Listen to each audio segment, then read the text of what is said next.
Reações ao golpe. O início das guerrilhas. Em 1959, quando Fidel Castro anunciou ao mundo que sua revolução era comunista, passou a ser apoiado por Moscou. A União Soviética iniciou uma campanha para dominar, com uma ideologia marxista, a América Latina, onde os partidos comunistas formariam grupos de guerrilha armada com dinheiro soviético repassado para Cuba. No Brasil foram formadas 29 organizações guerrilheiros, onde Fidel Castro vislumbrou expandir sua revolução comunista. Em 1961, Jânio Quadros condecorou Che Guevara, guerrilheiro cubano, com a Ordem do Cruzeiro do Sul, sem saber que o Partido Comunista Brasileiro já havia aceitado os envios de seus jovens para Cuba para treinamento da guerrilha armada, que acabou desencadeando a luta armada no Brasil. Por causa dessas guerrilhas, 339 pessoas que nem tinham envolvimento com a luta armada foram mortas. Para os guerrilheiros, os fins justificavam os meios. As lutas armadas já existiam desde antes de 1964, durante o governo de João Goulart, mas a partir de 1966, a esquerda brasileira, decidida a tomar o poder à força e em curto prazo, passou a adotar táticas terrorísticas. Em 1967, foi criada a Ação Libertadora Nacional, a ALN, que começou a recrutar jovens brasileiros entre os estudantes que, depois de preparados ideologicamente, eram enviados a Cuba. Carlos Lamarca, capitão do exército e militante da vanguarda popular revolucionária, se juntou a Marighella, líder da ALN, em janeiro de 1969. O Grupo Ação Popular explodiu 50 quilos de dinamite no QG do 2º Exército, matando na explosão o soldado Mário Cosel Filho, de 18 anos, feriram 6 militares e mataram também o capitão Chandri, do Exército dos Estados Unidos. Criação do Colina em BH. O Comando de Libertação Nacional, Colina, criado em Belo Horizonte em 1969, executou diversos assaltos a agências bancárias e atentados à bomba. Procurados pela Polícia Mineira, os líderes da Colina fugiram de Belo Horizonte, acabaram se estabelecendo em Porto Alegre. A situação estava ficando caótica no Brasil. Essas revoltas feriram e mataram diversos inocentes. O medo tomava conta da população, que exigia ações mais energéticas do governo. Isso levou o presidente Costa Silva a editar o AI-5, que previa punições mais severas aos terroristas, em desafio ao governo, que pretendia dar mais proteção à sociedade. Carlos Marighella lançou o Mini Manual do Guerrilheiro Urbano, em 1969. Para aumentar seus recursos financeiros, a ALN praticou cerca de 30 assaltos, na maioria a bancos. No mesmo ano, juntou-se ao movimento revolucionário, 8 de outubro, e sequestrou o embaixador dos Estados Unidos, Charles Burke Elbrick. A queda de Marighella.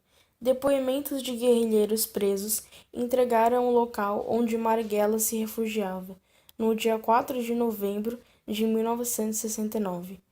O ponto foi cercado pela polícia. Marighella reagiu e foi morto. Depois de sua morte, centenas de guerrilheiros foram presos e suas armas apreendidas. Marxismo cultural. Vários militantes da esquerda brasileira, inspirados no marxismo cultural, criaram uma organização que se infiltrava com a intenção de colocar a opinião pública contra o regime militar. Lamarca. Com a morte de Marighella, Lamarca assumiu a posição de principal líder na guerra contra o governo militar. Ele também usou o sequestro para exigir que o governo soltasse guerrilheiros presos. O cerco sobre a vanguarda popular revolucionária foi crescendo. Carlos Lamarca montou um campo de treinamento para a guerrilha. Tropas da Polícia Militar de São Paulo foram deslocadas para descobrir o local do campo. Porém, sofreram uma emboscada e foram rendidos por guerrilheiros da VPRO, que executaram o tenente da Polícia Militar Alberto Mendes Júnior. Lamarca fugiu do cerco e, em 1971, chegou ao sertão da Bahia. Depoimentos de guerrilheiros presos em Salvador levaram o exército a descobrir o esconderijo de Lamarca, que, estando armado com metralhadora, resistiu à prisão e foi morto. Cerca aos guerrilheiros. Os guerrilheiros, percebendo que o cerco estava se fechando, passaram a sequestrar aviões comerciais e a obrigar o piloto a desviar para outros países. Os guerrilheiros comunistas estavam perdendo a guerra. Os militantes que abandonavam as armas eram acusados de traição pelos tribunais vermelhos e executados pelos próprios guerrilheiros, em atos chamados de justiçamento. PCdoB e a guerrilha do Araguaia. Em 1971, do PCdoB se instalou na região do Araguaia, onde tinha a missão de implantar um núcleo guerrilheiro. Em 1972, o presidente Médici enviou para lá uma equipe especializada para combater essa guerrilha. Logo foram efetuadas as primeiras prisões. Com a derrota cada vez mais próxima, os guerrilheiros foram abandonados pelos líderes do PCdoB e, sem meios de continuar, quiseram se entregar, mas foram mortos pelos próprios companheiros. O exército se fechou contra os rebeldes e vários guerrilheiros foram presos. Assim terminava o sonho da esquerda brasileira de transformar o Brasil em uma ditadura comunista. A mesma não desistiu de conquistar o poder através do marxismo cultural. Juntamos a seguir vários depoimentos e opiniões sobre o regime militar e as guerrilhas armadas. Esses vídeos estão disponíveis no YouTube e são parte de entrevistas, comentários jornalísticos e documentários.